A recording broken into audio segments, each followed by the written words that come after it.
Okay, before we start this one, here's a warning. Warning! These opinions, I may be a little bit too harsh to nature considering as Arizona.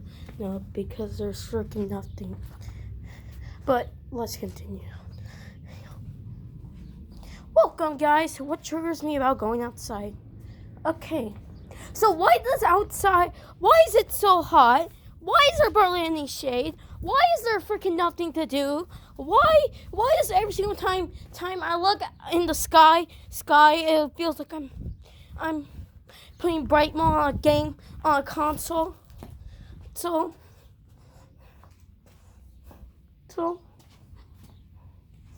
why does it just suck? Anyways, that's it. Also, yeah, just stuff. Anyways, that's it. That's all we got. Bye, guys.